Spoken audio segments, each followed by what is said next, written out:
New Thought Media Network.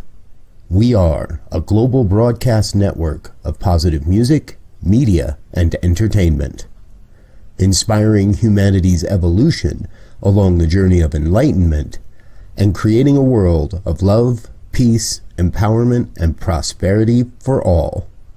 New Thought Media Network. Positively inspiring.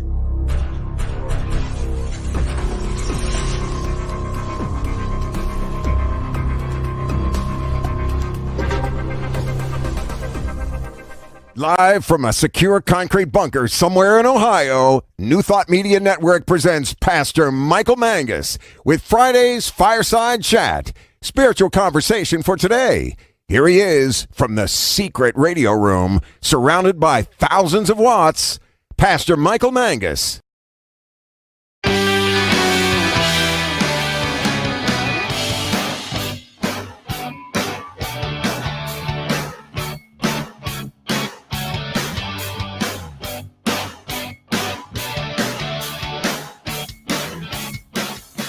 Well, good evening to you across the nation of the United States of America and around the world. You are watching the New Thought Media Network and the Friday evening Fireside Chat with Pastor Michael Mangus. Good to have you aboard.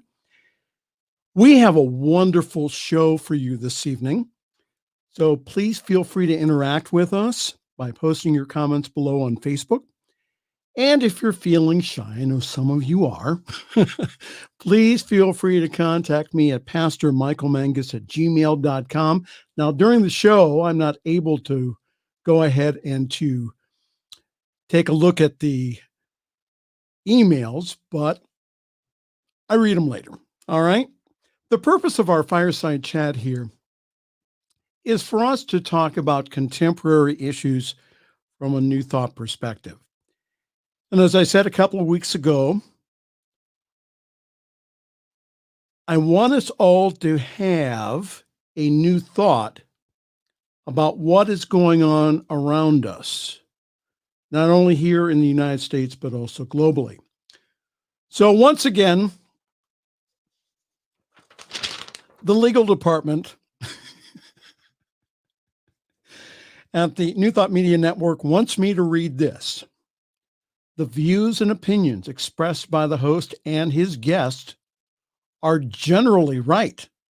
However, they do not represent the views and opinions of the New Thought Media Network, Centers for Spiritual Living, or anyone else living or dead. As they say in the 12-step recovery program, please take what you like and leave the rest. Now back to our regularly scheduled program.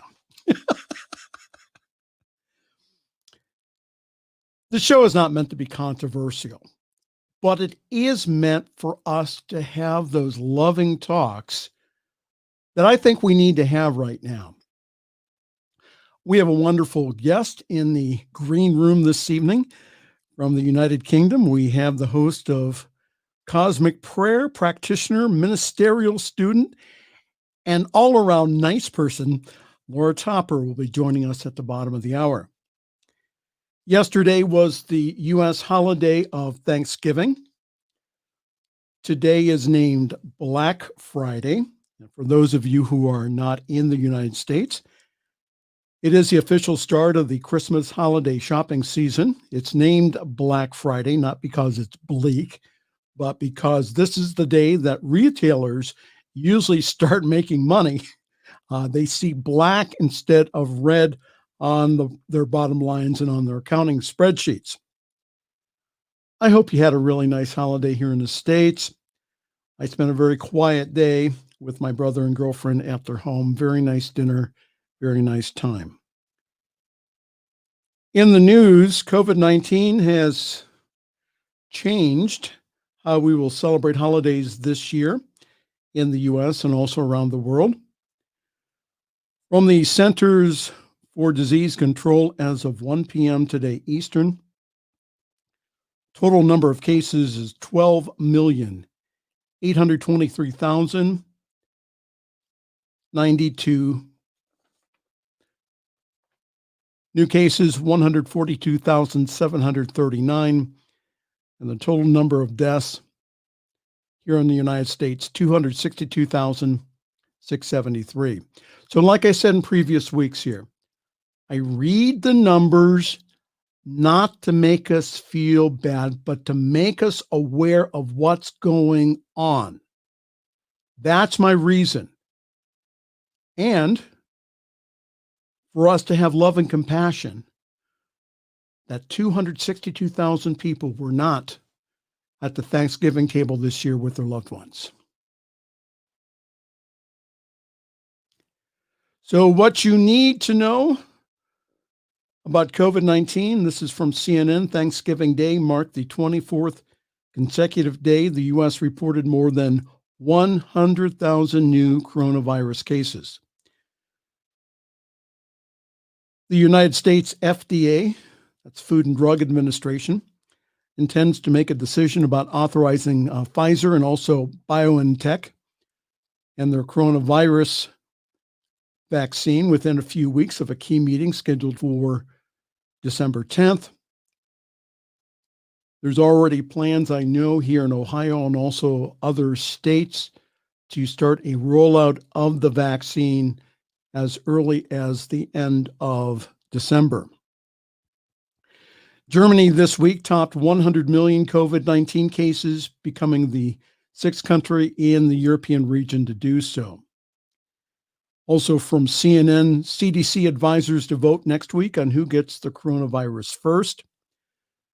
Advisors to the CDC will vote on Tuesday on the very first people to get a coronavirus vaccine once one gets emergency authorization.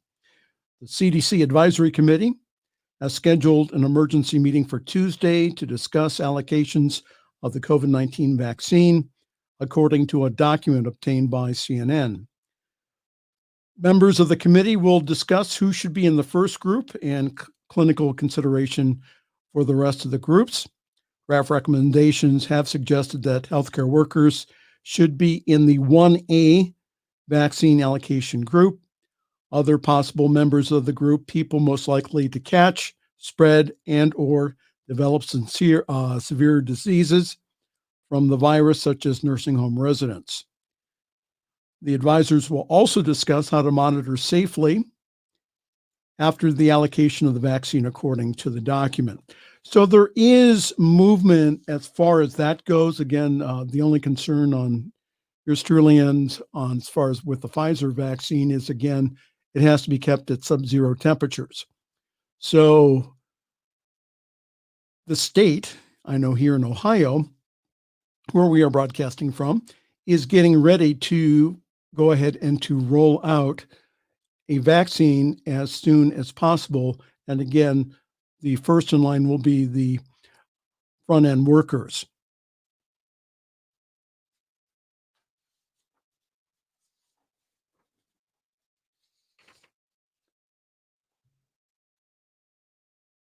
Still, the most spiritual, the most loving thing you can do, please, do the 4 W's. Wash your hands, wear a mask, watch your distance, and crack open a window to make sure that there's enough airflow circulation. What would love do in this situation? And again, Laura Topper, our guest this evening, says, I don't want to talk about anything political. Well, I don't blame her. I really don't either.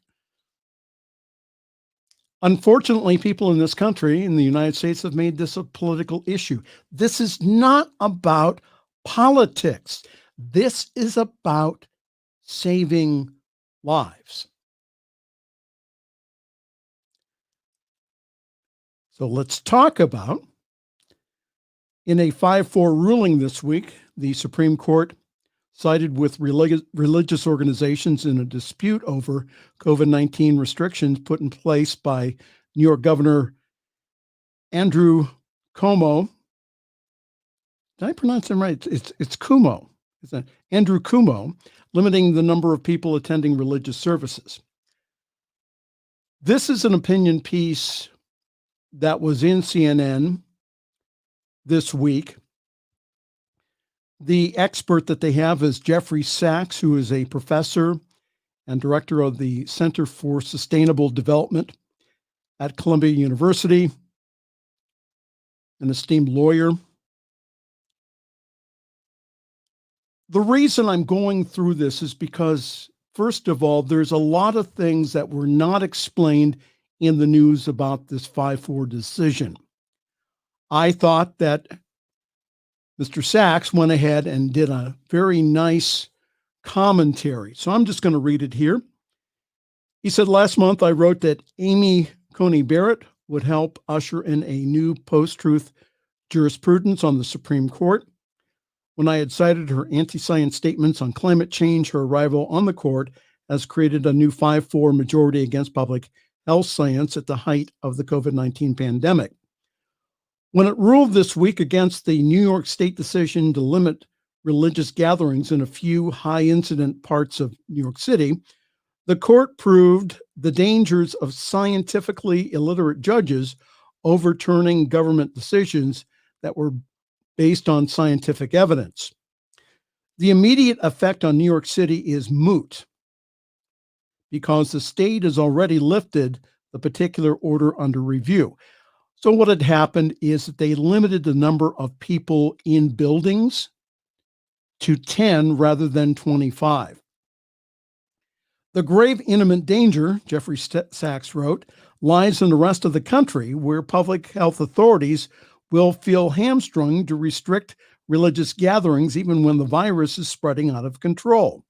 The two cases under review were brought by two religious bodies, Roman Catholic Diocese of Brooklyn and I'm going to try to pronounce it, Agudath Israel of America, which is an Orthodox Jewish group. Both groups objected to stringent limits on religious gatherings in particularly hard-hit neighborhoods in Brooklyn.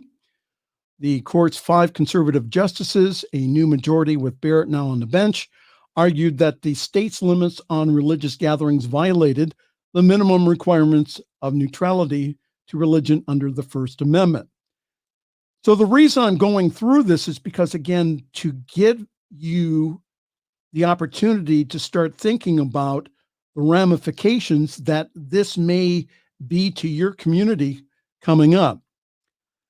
Going on in Jeffrey Sachs' article, it says, the court majority characterized the violation of neutrality in this way. In a red zone, while a synagogue or church may not admit more than 10 persons, businesses categorized as essential may admit as many persons as they wish. The list of essential businesses include many things such as acupuncture facilities, campgrounds, garages, as well as many services that are not limited to those that can be regarded as essential, such as all plants manufacturing chemicals and microelectronics and all transportation facilities. In his concurring opinion, Judge Neil Gorsuch wrote this. So at least to the governor, it may be unsafe to go to church, but it is always fine to pick up another bottle of wine, shop for a new bike, or spend the afternoon exploring your points and meridians. Could you put that back up again, Diego? So this is, I think there's definitely uses of the virus to control us, especially religious people. CNN is not an honest media. There's an actual book that tells it. It's called COVID-19 and the Great Reset. Thank you very much for your opinion this evening. However, I'm going to lovingly say it's not based on science. Opinions like that are not based on the current science. I'll go on here. It says, who knew public health would so perfectly align with secular convenience? So again, Judge, I'm not going to read through the whole article, but it says, Justice Brett Kavanaugh argued, he said that the state argued that it is not impermissibly discriminate against religion because some secular businesses, such as movie theaters, must remain closed and thus treated less favorably than houses of worship. But under this court precedent, it does not suffice for a state to point out, as compared to houses of worship, that some secular businesses are subject to similarly severe or even more severe restrictions. Again, it goes on to explain that from the conservative viewpoint, that they're saying that it is a violation of constitutional rights, whereas the majority, the other so-called liberal side of the court, says this.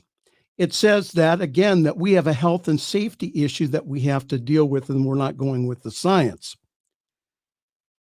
In a recent study by Stanford University researchers that was published in Nature magazine, made the same point regarding the highest risk of viral transmission. On average, across metro areas, full-service restaurants, gyms, hotels, cafes, and religious organizations and limit-service restaurants produce the highest, largest predicted increases in infections when reopened.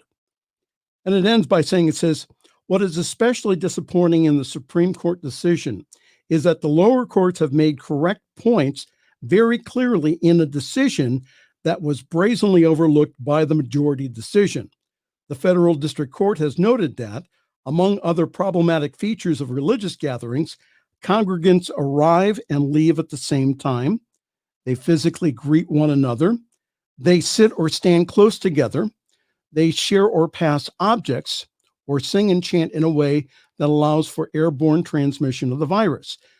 There were several cases of this earlier in March and April where the choirs met just for practice.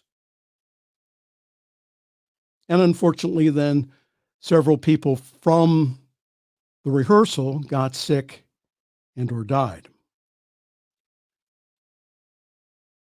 Finally, Jeffrey Sachs wrote this, says, our religious faith are the great teachers of the supreme value of human life, and they can be great healers for those in mental distress during the pandemic. The message to the American people must be a united one, with the nation's faith leaders, public health specialists, the politicians, and yes, Supreme Court justices using scientific knowledge combined with compassion to end the pandemic with maximum speed and the least further suffering and the loss of life.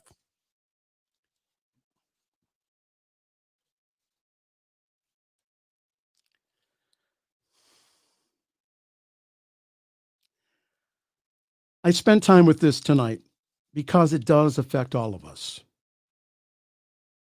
who love to attend public worship or faith gatherings. It was really hard for me this year to do my Easter message from a studio. The Centers for Spiritual Living have advised all of its communities to follow the science and also to adhere to the warnings given by the government and health officials. The Constitution in our country has certain freedoms. However, there are some limits. For example, the freedom of speech does not allow you to shout fire in a crowded movie theater. So let's all pray for divine right action and wholeness on all levels, please. We can all meet online for right now. Huh? There are creative solutions that will keep us all safe. So my pastoral counsel is this. Keep calm and carry on. We need to do the things highly suggested so that we all stay alive. Now, let's get back to the comment earlier. The lady or gentleman says that again, that they believe that CNN is biased. That's fine. However, it is one of the most accurate news sources that I can find. So that's why I quote them. However, we still need to follow the science here. The reason that we have so many ill people, so many dead people, is because, again, that we've made an issue out of politicizing this rather than saying this is a health and safety issue, and the most loving thing that we all can do is to be safe and healthy. I know 2020 has been extremely challenging. However, like I said last week, we can make the choice here to either be blessed or burned. It's our choice. And where do we make that choice? It's within our own minds. It's within our own thinking. That's what makes a huge difference here. It's how we think about it afterwards that will affect our lives either beneficially or to our detriment. Now, one more thing I'd like to bring up. Now is the time for all of my colleagues, my ministerial colleagues, all of my practitioner colleagues. We need to start having a plan for what we are going to do after all of this. And one of the plans is to continue on with the New Thought Media Network. But we need to start thinking about visioning, using one of our spiritual practices found in Centers for Spiritual Living, to start visioning how we can be of best service out of this. All right? Well, if you've wondered what you've stumbled onto this evening, welcome. This is the Friday evening Fireside Chat here on the New Thought Media Network. I am its humble host, Pastor Michael Mangus, broadcasting from a super secret facility somewhere here in Akron, Ohio. We cannot tell you where I'm at. Now, Diego knows. We may even tell Laura Topper, but everybody else, shh. Reverend Robert doesn't even know where I'm at.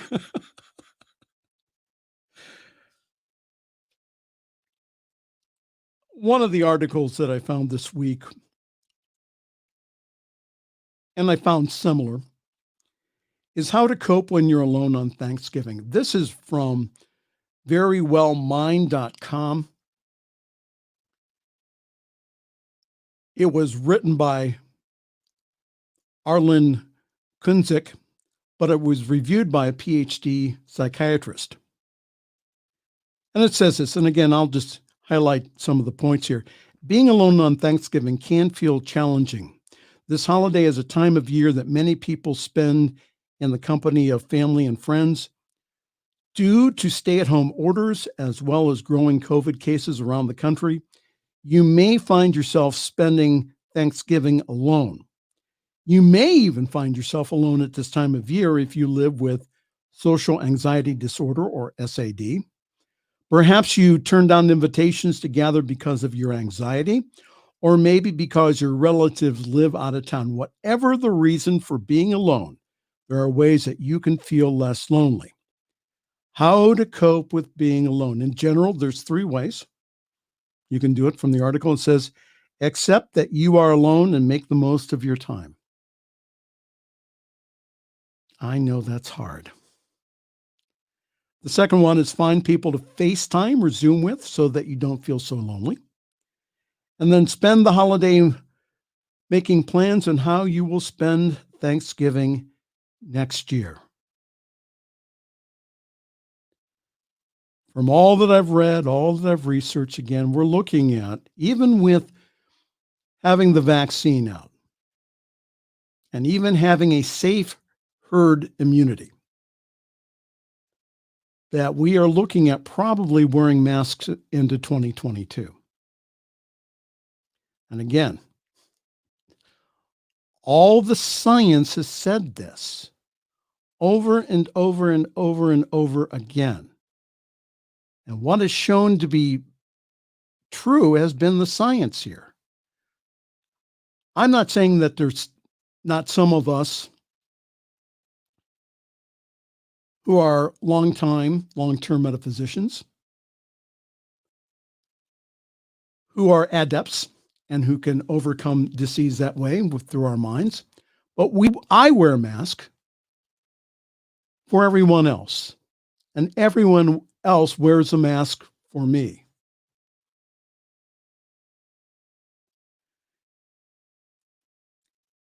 So some points here. Number one, accept being alone. Accepting of being alone doesn't mean that staying home and feeling lonely. There are many things you can do on Thanksgiving that put you in the company of people or connect you with people while you're still alone. You can write letters.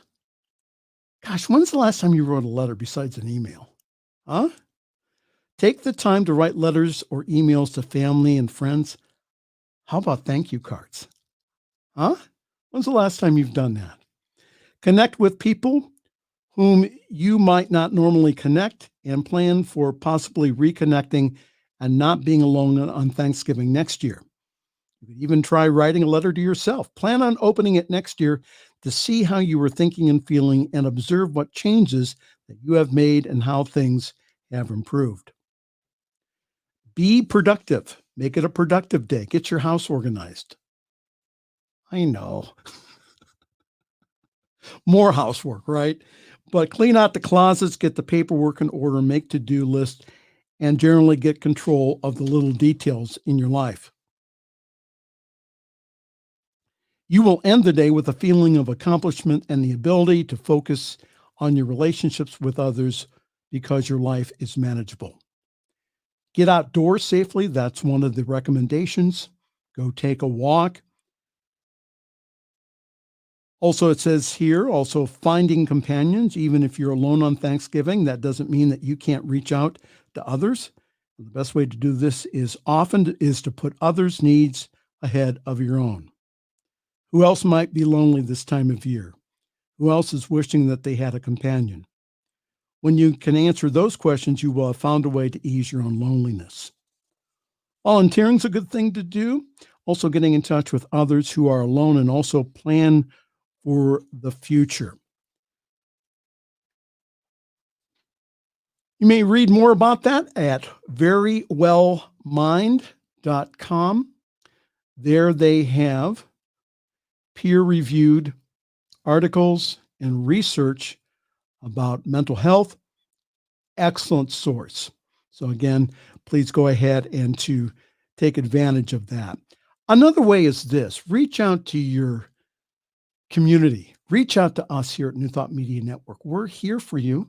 We have a wonderful prayer team. We would love to connect with you. So please do that again. Or the World Ministry of Prayer through Centers for Spiritual Living. Information is online. Understand that you may feel lonely, as I have felt this weekend. However, you are not alone. You're not alone. We are all here to love you and to support you. All right? Again, thank you for joining us this evening. This is the Friday evening Fireside Chat here on the New Thought Media Network. I am Pastor Michael Mangus, and we're so glad to have you with us. In about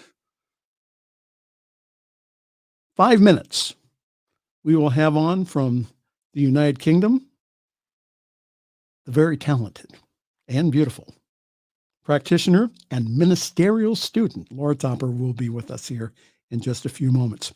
But first, I have to read this article. Reverend Robert's always on me. He's saying, Michael, you have to give some public service announcements during your show. Okay, this is it. From CNN again. Canadians and everyone else, officials have an important message for you. Do not let moose lick your car. Yes, that's right. Officials in Jasper, an alpine town in Canada's Alberta province, have put up signs asking motorists to avoid allowing moose to lick the salt, a treat moose find hard to resist, off of their cars. Jasper National Park spokesman Stephen Young told CNN, he says, they're obsessed with salt. It's one of those things that they need for the minerals in their bodies. However, they usually get it from the salt lakes in the park, but now they've realized that they can get road salt now that splashes onto cars. At Jasper National Park, where people often park on the side of the road in hopes to catch a glimmer of a moose, letting the animals near your car is actually a serious danger. By allowing moose to lick the salt off of your car, they will get used to being around cars. And that poses a risk to both the animals and the drivers who can accidentally crash into them. Young said this, he says, moose and cars are not a good mix. I concur. Don't do this at home. If you hit a moose with your car, you take the legs out from under it and it's going through your windshield. Wow. The best way to stop a moose from coming close to your car is simply driving away when you see them approaching, Young added. Another important warning Young and other officials continue to emphasize is the importance of staying inside your car and avoiding any interactions with wildlife, including moose. While other animals typically run away, when humans approach, moose will stand their ground and charge if they feel threatened. Now, if you go ahead and violate this, visitors are not allowed to feed, entice, or disturb wildlife in national parks, or violators could face up to fines to $25,000. So there goes your Christmas money. So don't let moose lick the salt off of your cars. That's a public service message from all of us here at the New Thought Media Network. All right, for some announcements here, and then we'll get to our special guest here. Yours truly is parking himself currently at the Summit CSL. For more information, please go to the summitcsl.org. That website will give you more information about our wonderful Sunday gatherings at 10:30 Eastern. That's 7:30 a.m. Western Time, Pacific Time. Grab your cup of coffee or tea and please join us. And we have one of the best services, I believe, I've ever seen in New Thought. I think it's a right combination of meditation, silence, a lot of good stuff that we do during the service. This Sunday, we'll have an open discussion on gratitude led by their spiritual leader, Diana Mangus. So come just be with us on Sunday, or you may watch the replay on Facebook. You'll get all the Zoom information if you go on to the website on summitcsl.org. You'll get all kinds of information about that. I'm currently open for individual practitioner sessions and also Sunday speaking. I can speak anywhere from here, worldwide. And also I do wonderful ceremonies, love doing weddings. So email me at pastormichaelmangus@gmail.com for more information. We have so much stuff that we're doing here at the New Thought Media Network that it would take me another half an hour to tell you all of the cool stuff that we're doing. But I do want to highlight this. We'd like to congratulate Camille Conti and her show on New Thought Radio. It airs tonight at 8 p.m. Tonight is her 40th anniversary show, celebrating 40 years in radio broadcasting. Congratulations, Camille. How wonderful.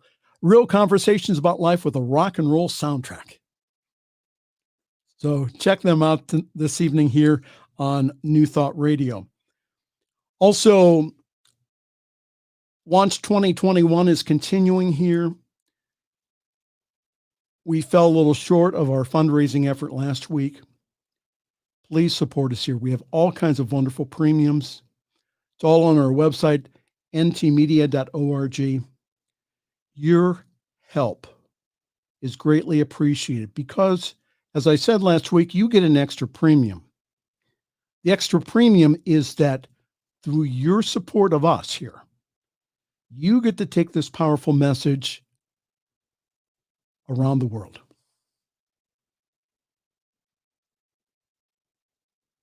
Isn't that wonderful? You get to share this powerful New Thought message. All the programs that we have, all the prayer times, all the meditations, all the wonderful programs, including Laura's. And we're asking for your help. So if you go to newthoughtmedianetwork.org/donate, please do so. Every little bit helps. Every little bit gets us closer to our goal. Again, we are a little short, and we have a certain amount that we need to raise by December 31st. Please help us do that. All right. Our special guest this evening, I'm so glad that she's taken time out of her busy schedule to come and join us. It's 1 o'clock in the morning, her time, 1:35. Laura Topper is a woman of passion and vision, devoted to assisting in the growth of human consciousness through her training programs, songs, teaching, and books. She is on a mission to elevate and educate women and men to know their divine spark and to live from joy, prosperity, vitality, and love. Laura knows that with every fall, the getting up and standing up is what counts. And whilst the challenges are always part of an adventure, heart and mindset are the keys to living life and a life of our dreams. Laura's personal spiritual awakening happened while walking a labyrinth in 2012, instantly transforming her understanding of reality and life. This has empowered Laura to teach, guide, and educate women and men to know their own greatness and to empower themselves while giving them permission to create and live their highest vision for their lives. Through on and offline education workshops and retreats, Laura shines her light and holds space for intimate sharing, healing, and transformation. In Laura's presence, people are safe to fully express themselves and to tap into their creative consciousness to discover their highest self through the mystical journey of life. Laura Topper is a fully licensed spiritual practitioner and counselor. She is an overly qualified labyrinth facilitator. So if you need some labyrinth help, go to Laura. And she continues her adventure of spiritual leadership. And she's a ministerial student with the CSL Florida campus. Laura's vision of educating children to know their greatness is her inspiration for Oh May Sing Me. And without further ado, here she is. Hashtag Top Mama. Hashtag Mama Power. Here she is. And also the host of the Cosmic Prayer here on New Thought Media Network. Here she is, Laura Topper. And you're muted. That's a good entrance, isn't it? I'm muted. Hold it. You wanted me to play sound effects this evening, so hold on here. Hold on. This is my first sound effect. Effects. Come on, Pastor okay. Michael. Yeah. So this is my first sound effect, okay? Cosmic Prayer here on New Thought Media Network. Okay, but this is the one that you liked. It's magic. Laura Topper, welcome this evening. So great to be here. Thank you, Pastor Michael. I'm up 1 o'clock, 1:30 in the morning, because you asked me to come onto your show, and I thought, yes, have to be here. It would be so great to meet you and to be on your show. Thank you for asking and inviting me on. Well, thank you. And again, you'll be able to go to sleep in 22 minutes. I brought my fireside chat candle. You brought your fire? Yeah, she has her candle. Didn't bring the fireside, just the candle. Yeah, now Diego wants me to get a TV with the fire going in the background. So we're still working with Reverend Robert to give us the budget for that. So tell us a little bit about yourself, Laura, and how you got into New Thought. Oh, how I got into New Thought. I first read You Can Heal Your Life when I was 23, which actually that's 23 years ago. And I had the book and I think a cassette, Louise Hay, You Can Heal Your Life, that I used to kind of go to sleep with her amazing voice talking. And that was a friend of mine gave me the book and the cassette, and that was my first introduction. I didn't know then it was called New Thought, or that was what it was, but that was my first experience of reading something really different that I felt as if I'd come home to. And I started putting those practices that she that she talked about, and Shakti Gawain, and I just was introduced in that way, and loved it. It just resonated with my heart. Her teaching, I didn't know. I had no idea what it was attached to. I had no idea of her attachment to science of mind at that time.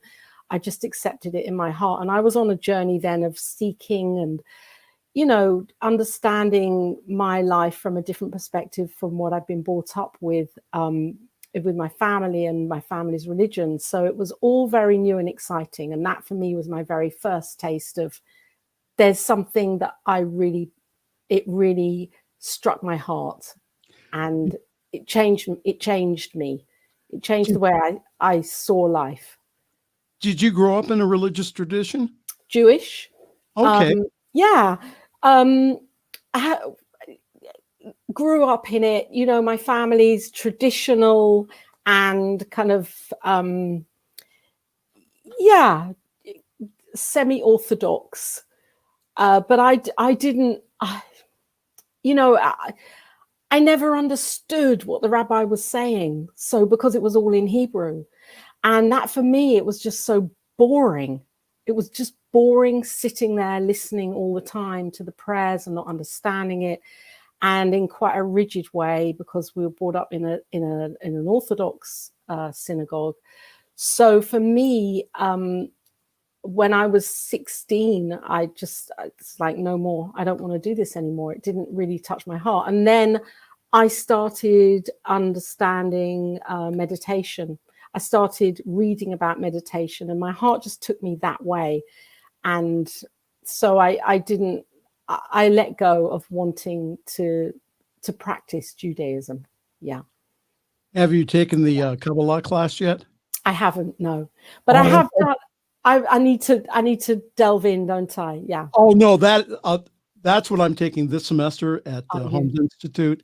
Are you? That is great. Yes, I'm telling it's you, amazing. I have so much more respect for the Jewish religion and also Jewish mysticism. So a recommendation for you. Well, the amazing thing is, sorry to interrupt you here, but since being in ministerial school and taking understanding the Bible and metaphysical Bible, I've kind of rekindled my my enthusiasm for the Jewish religion. So it is a beautiful religion, and there are many aspects of it that are amazing, and the mystical side, definitely. So you have a wonderful show at 11 a.m. on Mountain Time on Mondays here on our wonderful network. So tell us a little bit about your show, and where did the name Cosmic Prayer come from? Well, cosmic, the divine mind, the mind of God. And when I'm praying and knowing that mind of God is everywhere. And there it is, the cosmic prayer, 6 o'clock in the UK, if you're in the UK, or 11 o'clock Mountain Time.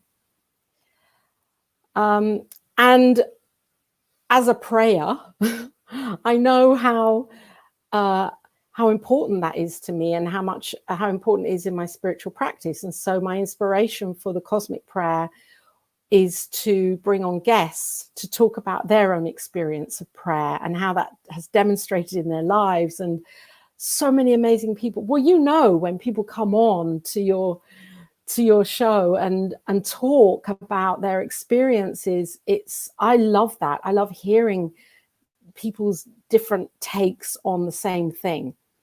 And it is amazing what people say, and how prayer is such a deep part of people's spiritual practice. And it's wonderful to hear how they use it, what it means for them, and to inspire others, with that.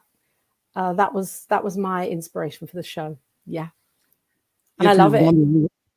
Well, yes. And you even had on Dr. Roger Teal here last few weeks. Yeah. How wonderful. Well, if you're wondering what you tuned into this evening, this is the Friday evening fireside chat here on New Thought Media Network. I am Pastor Michael Mangus, and with our There's a fire, fire.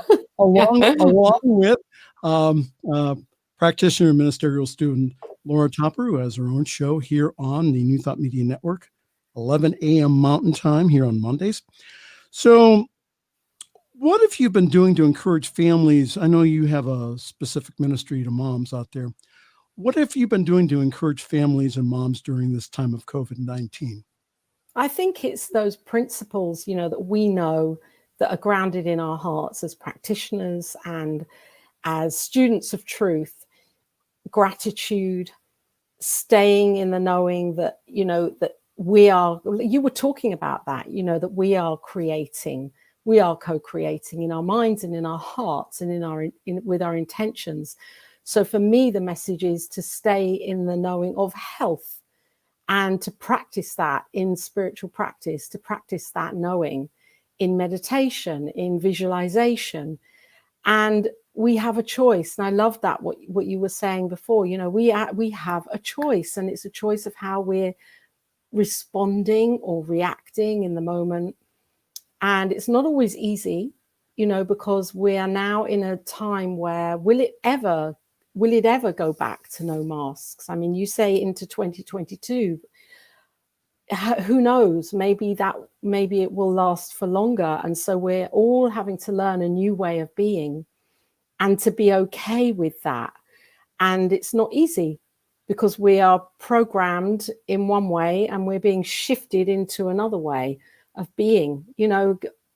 I said it to Jason the other day, I used to leave home and it was, okay, what's in my bag? Have I got my keys? Have I got my money? Have I got my lipstick? Whatever it is, my notebook, whatever. Now I'm leaving home. Have I got my mask? Have I got my antibacterial? Have I got my gloves? It's a whole new kit. And it can be stressy. So I think my message is just go slower and pace yourself and not get into that panic with all of it. Because there are people walking around who don't honor the 4 M's. And so we have to just know that we're safe within, and as long as we're doing what we can, then that's the best we can do, isn't it, Michael? Yes, I agree. Again, I'm not...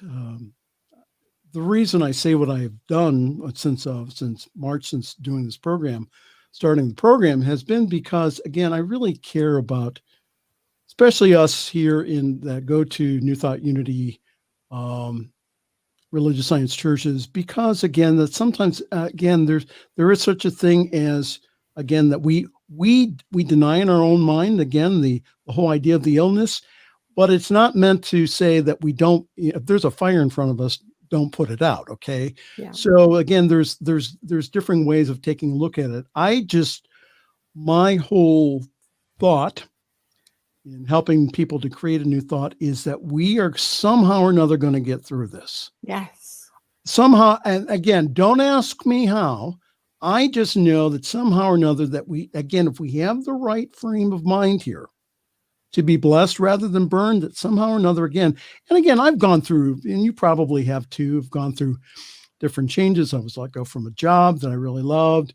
There were some things that happened in my life this year. But again, I can go ahead and say, well, oh, poor me, or say, well, you know what, this is getting me ready for something else greater. This is getting me ready for something else better. And who knows what normal is going to be after this? I mean, I have no clue of, normal. The only thing normal is the setting on my clothes dryer. That's the only thing normal that I know of. So.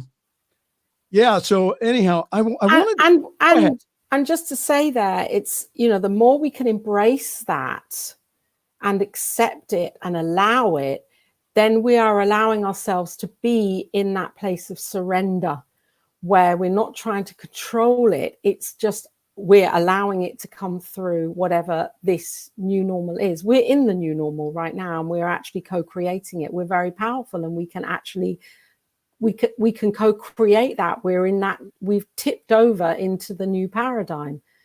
So again, it's coming back to that choice of where we want to be on that. How wonderful. No, and again, I've been talking with colleagues this week about, and as I said last week, one of the emails, some of the emails that I get from the church growth experts, I go ahead and I put that in quotes, has been, we have no idea what this is going to look like. Let's partner together and let's find it out. We have around 10 minutes. I wanted to ask you a few more questions here, Laura. So one of my biggest concerns here is that the messages that we've been giving our young girls about not empowering themselves and having high self-esteem. Do you have any comments around that? Well, I do. I mean, it's linked to what you're saying as well, and it's linked to what's happening and how we're changing, this change that is happening. And for me, it's about teaching ourselves first to love ourselves, and love is the answer to all of this. And however cliched that may sound, I believe that the virus is pushing us to love ourselves in a deeper way. When we do that for ourselves, our children are going to pick that up. They are going to understand it because they will see us doing that personally for ourselves. You know, the messaging that children receive is coming from so many different places. It's not just coming from, you know, teachers or social media or peer pressure or what they think in their own minds they need to be loved and accepted. And it's, you know, it's a big thing, and we have to start somewhere by teaching ourselves how to love ourselves and role modeling that and giving children that permission. You know, when I've been giving Amazing Me ever to small children who know who they are, they will say the most incredible things about how they are. They know they are love. They know they are spirit. They know it. And as they get older, that just, you know, the layers of information that they get to dampen that get thicker and stronger. And by the time, you know, they're in their late teens, that's it. The phone has taken over and they are well removed from that message. So our job is to keep reminding them that they're good enough. They're good enough just as they are. And I would also, if there's any parents, especially of young girls, please get them to any one of our wonderful centers for spiritual living. We have wonderful youth programs for them. I think that, again, during that kind of challenging time, it really is wonderful to have them in a very positive environment, at least once a week, to help with self-esteem. Again, some of the youth materials that I have seen over the years, some of the youth materials that I have used are absolutely wonderful. So get both your sons and daughters to that, and also take your grandkids too. A couple more things here. So the holidays, one of the things on your website, on lauratopper.com, is about prosperity. So the holidays are bringing on money worry. So what are you sharing with individuals to help overcome them? Well, for me, it's really not just about money. It's about knowing our divine wealth within and who we are as prosperous beings and tapping into that. You know, right now, in my experience of living, you're talking about change, and my whole life changed this year. And I'm living in a kind of sheltered accommodation with Jason, my partner. And it's been the most strange experience and also the most amazing experience, because I'm really understanding what prosperity is. I'm really understanding it on a whole other different level. We cannot seek it out there. We have to know who we are and find it from within our hearts. We have to turn into the love that we are. We have to tune into that. And from that place, magic happens. So that's what that's what I think is so important. And that's what I think the virus is here, and what's happening, what's happened with Black Lives Matter, and how how we're being called now to respond in a different way and to respond from love. And that is prosperity. That is prosperity. And that it isn't going to be about buying the next biggest, bigger, whatever it is, piece of materialism that's going to change things for us. We have to change it from within. One last question, Laura Topper. So, and again, one last question. I went ahead and I said, you probably have been asked this question at Holmes Institute, but so what is calling you to ministry? And do you have any idea on how your ministry will come forth? Did you hear me? Well, what is calling me to ministry is, I did hear you. Can you hear me? Can you hear me? All right, we're fine. Yeah, you can. Okay. So what's calling me is my obsession with learning more of this truth and understanding it for myself. Yeah, Facebook user, love the hearts. I'm obsessed with it, and I love this teaching, and I love learning more and understanding more of who I am, so that I can be a better example and a better human being here on this planet Earth. And I'm called to use that, because otherwise, what's the point? I mean, I'm not just going to sit here all day with the knowledge. I've got to do something with it. And I'm a doer. I love doing things, and I love getting involved. I'm creative. I'm a singer, and I love expressing myself in that way. So it's important to learn and do. I heard someone say something the other day. It was just really simple. Know what you love doing and get busy with it. That's what we're here for. Amen. Amen to that. You'll never be happy unless you do that. Yeah. Know what you love doing and get busy with it. It's like, wow, that's kind of our teaching in a nutshell. Laura Topper, we could probably talk into the night, but again, we could have the fire to the early hours of the morning. Yes, campfire. Our campfire. Thank you so very, very much. Again, Laura Topper has a wonderful program called the Cosmic Prayer, which you're coming on to, aren't you? Next year. I? Oh, yeah. The Prince is in the house. Prince. Yeah. Welcome to the Fireside Chat. Well, listen, again, Laura Topper, thank you very much. I'm getting the wrap-up sign from that bossy guy by the name of Diego. You work with him too, so. Yeah, I do. Laura Topper, namaste. Thank you very much.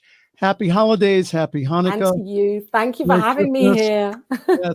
Thank you very much. Thank you. Have a great evening, and thanks for being on the show tonight. Thank you. Okay. All right. We have a couple of minutes here. Again, thank you very much, Laura Topper. That was wonderful. Make sure that you check out our show here on the New Thought Media Network. It's Mondays live at 11 a.m. Eastern, or you can see it on the replays. Also, I'd like to remind you again, please join us this Sunday at Summit CSL.